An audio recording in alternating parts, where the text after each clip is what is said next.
Assalamualaikum warahmatullahi wabarakatuh. Salam Om Swastiastu, Namo Buddhaya, salam kebajikan. Perkenalkan, nama saya Anissa Nur Fadila. Saya dari kelas 11 Usaha Layanan Pariwisata.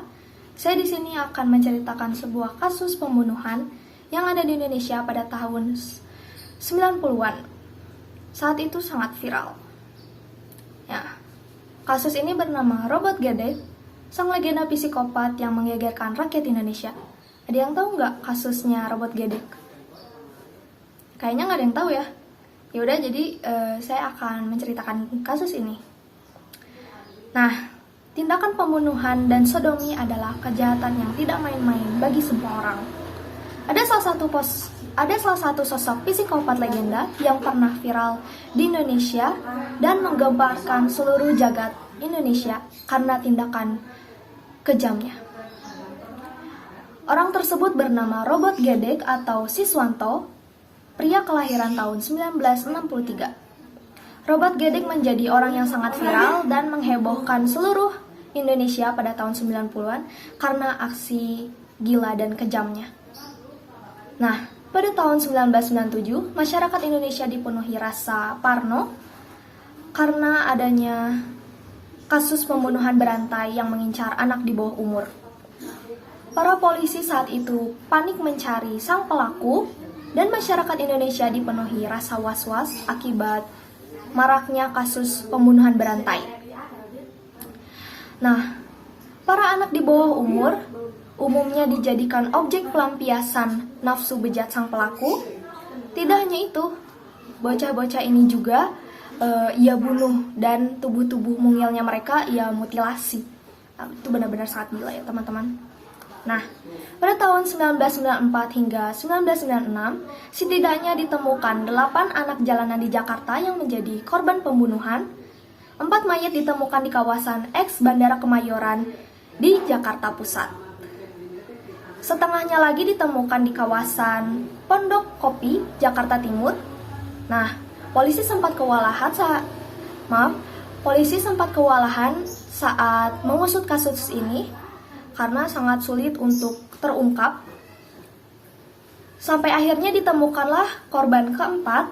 Menurut hasil identifikasi, korban memakai pakaian berseragam, bekas jeratan di leher, sayatan di perut, dan anusnya terdapat bekas benda tumpul.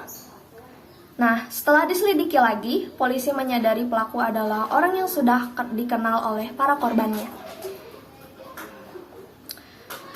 Pelaku diduga juga berasal dari kalangan yang sama, bisa saja ia adalah pemulung atau tunawisma biasa, tunawisma dewasa. Polisi menemukan korban ke-8 yaitu Kasikin.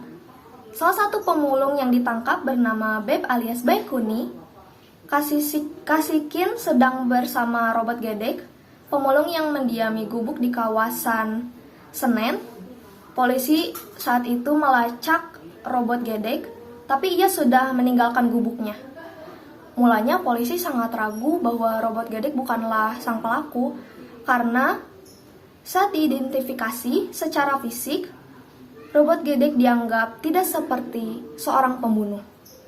Namun setelah melakukan pengecekan berkali-kali, akhirnya polisi meyakinkan bahwa Robot Gedek adalah sang pelaku utama. Akhirnya mereka mulai melacak di mana keberadaannya Robot Gedek. Nah, setelah mencari, akhirnya Robot Gedek ditemukan di stasiun kereta api Tegal 27 Juli 1996. Nah, saat itu Robot Gedek sedang mengemis. Karena sudah ditemukan, akhirnya polisi mulai menangkap Robot Gedek untuk mengusut kasus ini. Nah, polisi langsung mengidentifikasi Robot Gedek. Kemudian Robot Gedek mengakui ia telah menyodomi 12 anak jalanan. Setelah disodomi, bocah-bocah itu dibunuh dan dimutilasi untuk menghilangkan jejak. Perbuatan biadab itu dilakukan di Jakarta, Pekalongan, dan Kroya. Robot Gedek mengaku membunuh di bawah sebuah pohon besar. Robot Gedek mencabuli dan membunuh anak jalanan karena merasakan nafsu dari dirinya sendiri. Saat membunuh dan memutilasi korbannya, ia merasa seperti sedang memotong ayam. Ngeri banget ya guys. Ia juga meminum darah para korban, karena setelah ia meminum darah korban, ia merasa tubuhnya sangat berenergi kembali gitu.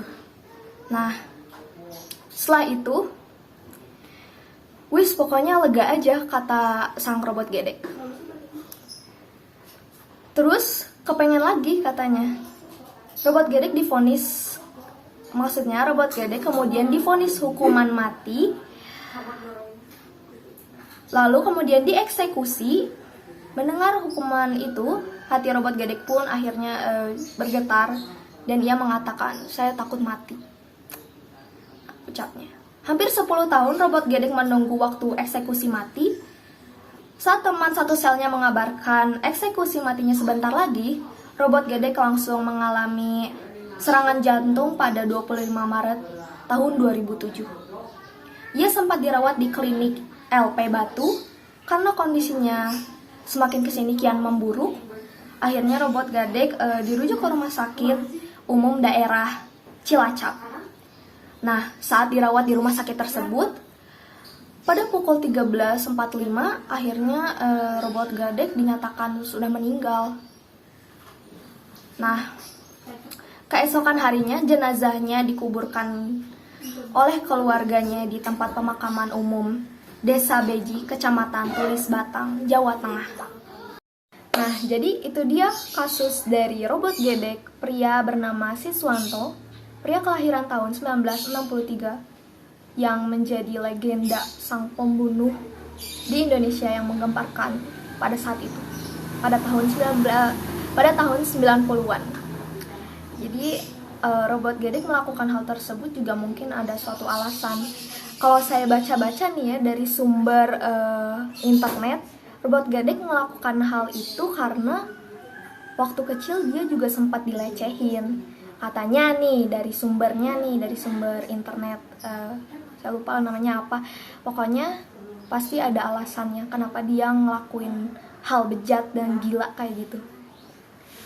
Ya, korban semoga tenang di sana ya, yang udah dimutilasi, badan-badannya udah dibunuh. Baik, jadi itu dia kasus yang dapat saya ceritakan pada saat ini.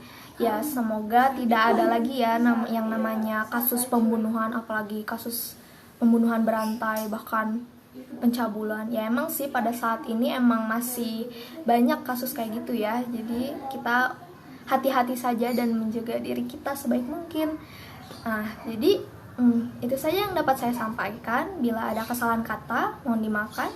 Wassalamualaikum warahmatullahi wabarakatuh. Dadah.